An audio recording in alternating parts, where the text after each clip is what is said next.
Habang nasa kustodiya ng National Bureau of Investigation, si dating Negros Oriental 3rd District Representative Arnie Teves, nabisita na siya ng kanyang ina at abogado. At live mula sa Pasay City, may unang balita, si James Agustin.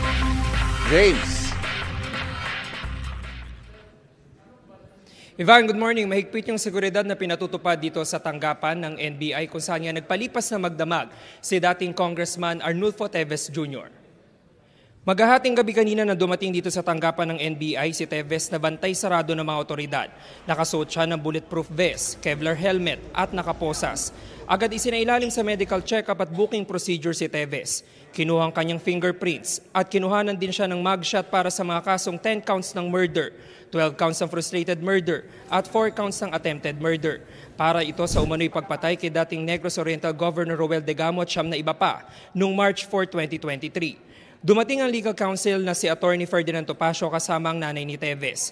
Pinayagan silang makita ng personal at makakausap si Teves. Tumagal ng 1.5 oras ang naging pagbisita ni Attorney Topacio. Wala naman daw iniinda si Teves at nasa maayos siyang kalagayan.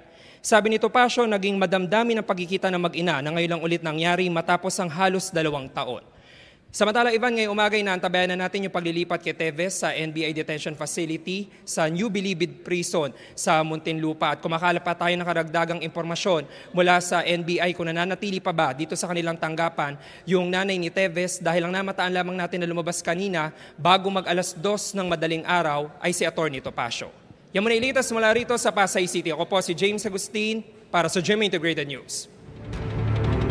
Kapuso, huwag magpapahuli sa latest news and updates. Mag-iuna ka sa balita at mag-subscribe sa YouTube channel ng GMA Integrated News.